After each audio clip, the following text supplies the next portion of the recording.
Hey, I'm your humble host, Fizz Ed Music, and this right here is Urban Politics. Want to thank you all for liking and subscribing. Liking and subscribing. As soon as you have a chance, please take yourself on over to YouTube, like and subscribe. Fizz Ed Music, Urban Politics, where politics lives, brushes its teeth, makes love to its wife, washes its car, all of that good stuff.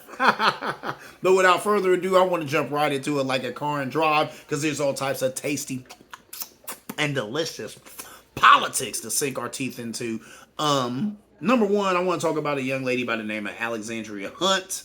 I have to go ahead and let it be known on a show I did earlier. I referred to her as Hint, Alexandria Hint. She's Alexandria Hunt.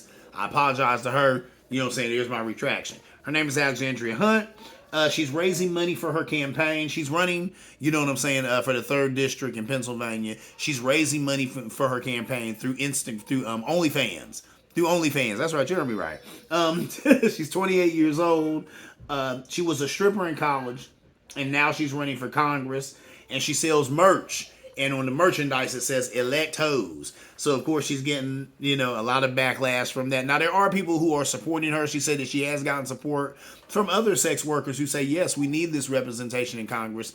Thank you for taking it up the mantle and trying to give us that. She's also gotten support from, she said, like some Bernie staffers and stuff like that. But, of course, she's also gotten a lot of hate because that right there is, that's pretty racy right there. Elect hoes. There's a lot. I mean, when I bounced that off of some people today... they weren't necessarily supportive. But we need to start thinking outside of the box with our elected officials. Now, I get where some people might want to shy away from that and be afraid of it, because first thing you think when I say that is what? I'm not talking about the orange guy. Was that thinking outside the box? I guess for those times, because people was like, well, he's a businessman, a reality show star. We've never done that for a president. Let's try it. Well, we tried that, and it was an abysmal failure. That's not what I'm talking about. I'm just talking about some diversity in Congress. We need people in Congress who come from different walks of life.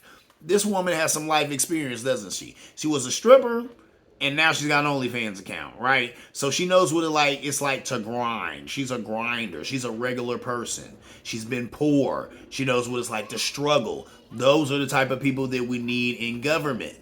Because those type of people, even when they get blessed with a whole lot of money, usually they remember what it was like to not have anything. We're hoping.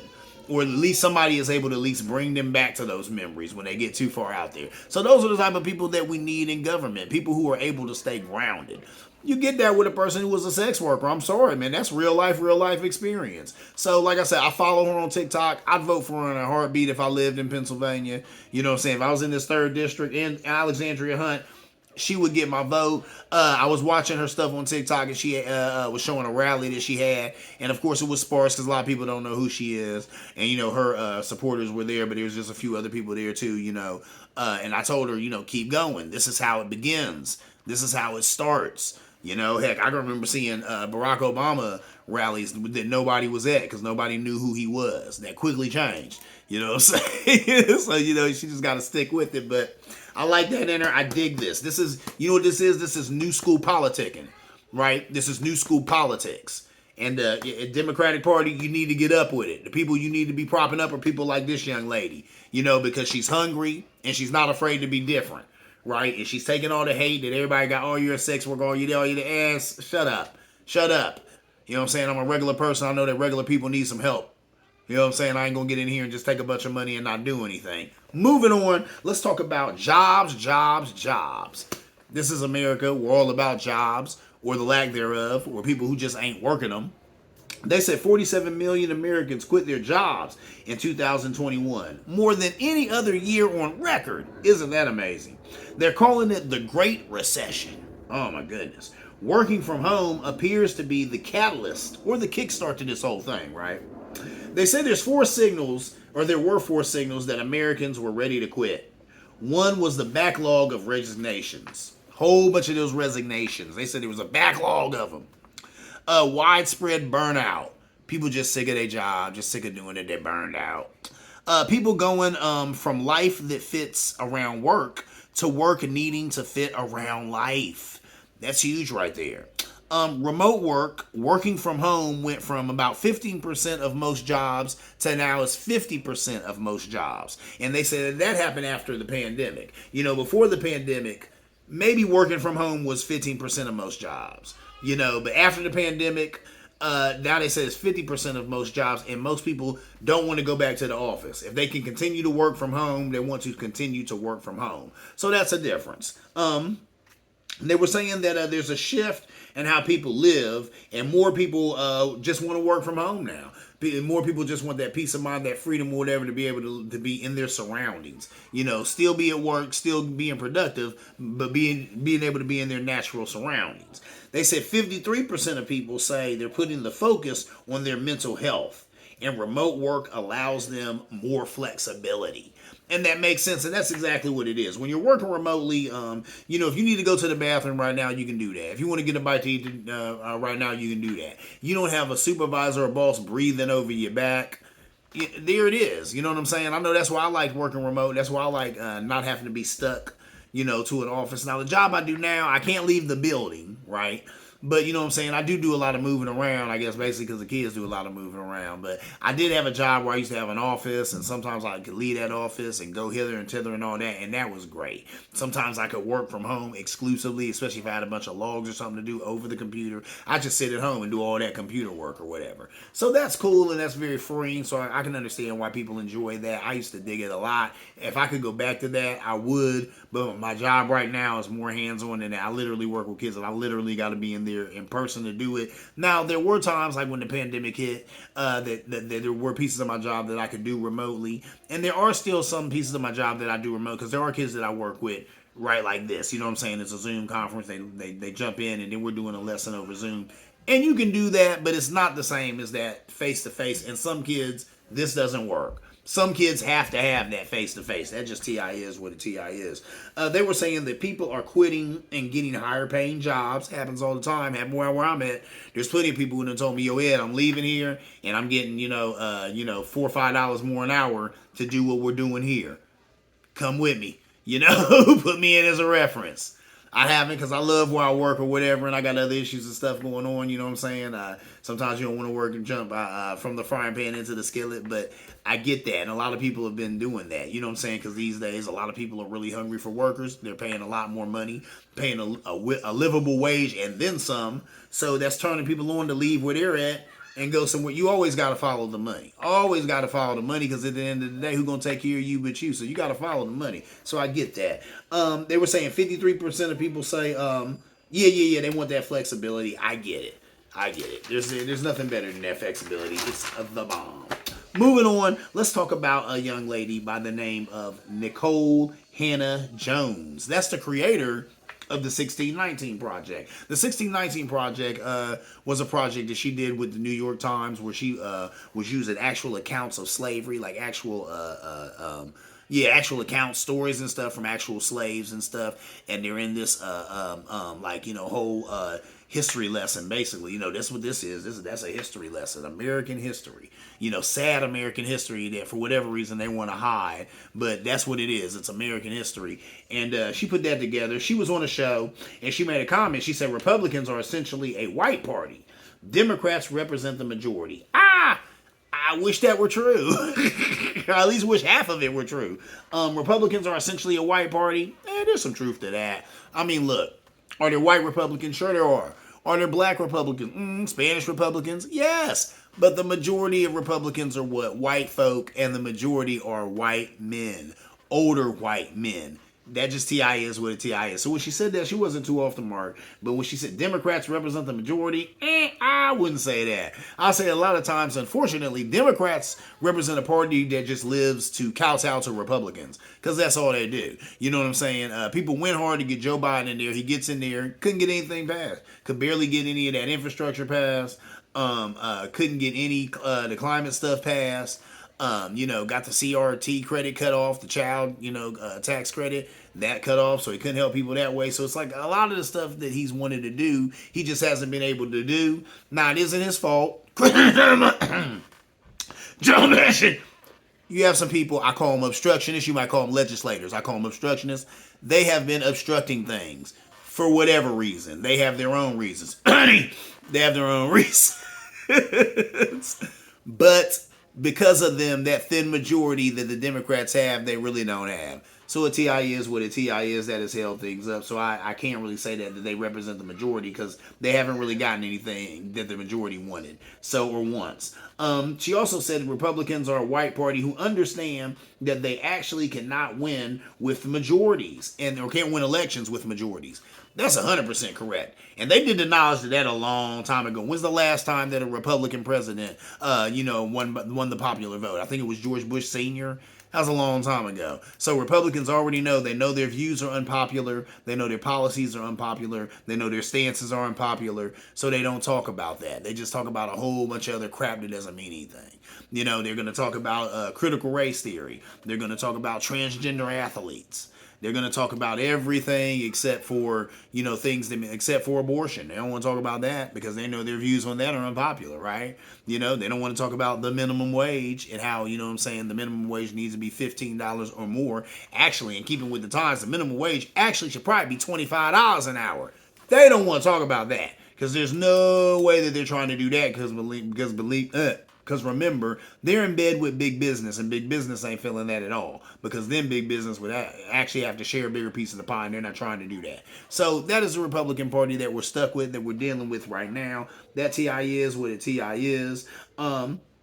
A lot of people on the right, the real problem they have with her is that in the 1619 Project, she had said that one of the primary reasons the colonists decided to declare their independence from Britain was because they wanted to protect the institution of slavery. So then, after all this backlash from the right and all these other people saying that, that's messed up, how you going to say something like that, the New York Times had to change it to some of the colonists. So some of the colonists decided to declare their independence from Britain, and that's why, and some of the colonists did it because of the institution of slavery. And that's garbage. Come on, man. All of them did it because they wanted to protect the institution of slavery. Free labor has always been the best thing going. You can't beat it. America is, what did Mos Def say? America is 5 centuries deep in cotton money. So, a lot of these companies and stuff have all this wealth. That came from slave labor. That came from that free labor that they got from slaves, and then your Wells Fargo's and a whole bunch of these other companies. That's where that money went. It didn't just vanish into thin air. All that money that they got from our free labor went into these businesses. Do your TikToks. Learn something. Anyway, moving on. Let me go ahead and wrap it up with some pop culture. Go with me to the pop culture corner. Yeah, pop culture corner real quick. And I'm going to talk about Kendrick Lamar. His new album, amazing. I think it's great. I love it. I am a Kendrick Lamar fan, but this new album, at first when I heard it, I was like, okay. But then I kept listening, more and more I listened. I was like, oh, this is the truth right here. This is amazing. This is great. So he's, it's Mr. Morale and the Big Steppers. He's got a song called Auntie Diaries on there. The internet was all aflame about this song because this is a song where he talks about two family members' journeys with their trans gender journeys or genders or journeys transitioning to another gender. So of course he told my auntie is a man now. I think I'm old enough to understand now. That's a great. I love that hook right there. Then he talked about how Demetrius is Marianne now. So he parallels two of his family members and talk about their journey through that. I really like that. There's a lot of people in the LGBTQ community who did not like this song. In this song, he drops a lot of F-bombs. Some of y'all know what I'm talking about when I say the F-bomb, but he was saying that word that you're not supposed to say when referring to the LGBTQ community. I get it. And a lot of them were just hung up on that, and they were like, that right there just canceled out everything else. They kind of lost, they didn't want to hear anything else after that. I get it. Had he been a white person talking about black people or black issues or racism and said the N-word multiple times, I'd have a problem with that. So it's kind of the same thing from them. I get that. He talked about even, and that's the thing. He talked about even having a problem. He talked about having a problem with a white girl saying the N-word because he was at a show. This happened years ago, and he was doing a show, and he invited a fan on his stage who was a white young lady, and she said the verse, and she kept the N-word in there, and he took it, I snatched the mic away, and he took offense at that. And then, in the end of the song, his family member who is transitioning, said, and not trigger warning, I'm going to say the words right now, trigger warning. He says, then in the song, she says, says, talking to him, she's like, Kendrick, faggot, faggot, faggot. We could say it together, but only if you let a white girl say nigga. So that really brought it all together right there. I thought that was perfect. That was like the last verse of that song. I thought that was just amazing because right there he brought it all together. I was telling a person earlier today on another show. Years ago, I was at a dinner party, and a young lady that I work with happened to be a lesbian, and she had brought her girlfriend to the party. And her girlfriend was asking me. She said, "Why is it that black men are always, calling each other the N word, but they get upset when other people, especially white people, want to use that word as well?" And I told her, I said, "Well, it's kind of like this." I told her a story about how I was in the short north of Columbus, and a lot of people, if you don't know campus area, there's a whole lot of the LGBTQ community in that part of Columbus. So I'm walking up the street, and there was probably about 5 young guys in front of me, and they were throwing around that F word, the word I just used, you know what I'm saying? And they were just saying it to each other, very loosely, trigger one, I'm saying, agate, he's got back, but it was cool amongst them. And then I thought to myself, what if I went to that group of men? What if I went up in the middle of them and said, "Hey, how you faggots doing tonight?" They probably would have beat me to a bloody pulp, and that would have been appropriate, right? Because I'm not a member of that peer group. Ergo, I don't have any rights to that word. I shouldn't be using that terminology. I don't know anything about that word. That's their word that they use amongst each other. If you're in that peer group, if you're a part of that culture, feel free to use that word. I am not, ergo, I would not. See what I'm saying? And she felt me on that. And so that right there, I feel that's the same way that he drew that up there in the end there. You know what I'm saying? Because that kind of explains it, to use that word, you probably need to have that experience. If you don't, then don't. So I thought that was like that. Another good song on there is Mother I Sober. Oh my goodness. Dealing with sexual abuse and how it's learned behavior in the black community. Oh my goodness. Not ever talked about. I was impressed right here because here you have Kendrick Lamar using his platform. He's one of the biggest in the business right now. You know what I'm saying? And he uses his platform to talk about some things in the black community that are not talked about. And then he bared his soul because this right here, this Mother I Sober, he talking about himself. This is something he lived. This is something he went through, and he just gave it to you on a platter. Gave it to you on a plate. Chef's kiss on that, buddy. I'm saying when an artist goes inside and literally cuts a piece of their soul out and gives it to you in a song, you can't do nothing but take it and love it. So that right there is amazing. And then I like it once again when he said every rapper has been abused. What he said, they try to cover it with gold chains and tattoos. Come on, man. Come on, man. And he's right. He is right. What do you say? Every brother's been abused. All you rappers walking around thugged out. I used to tell women all the time, what do you think a thug is? A thug is a broken man. That man was probably molested. He never talked to anybody about it. Probably was his uncle who he sees at every family reunion, but nobody talked about it. Nobody talked about it. And he had to go through life questioning himself, questioning his manhood. So now he got a gun. So now he got to prove he's a man every day, every second of every day. What a way to live. There's your thugs. There's your thugs. That's what that is, man. A thug is a broken man who has issues that were never dealt with. This is commonplace in the black community.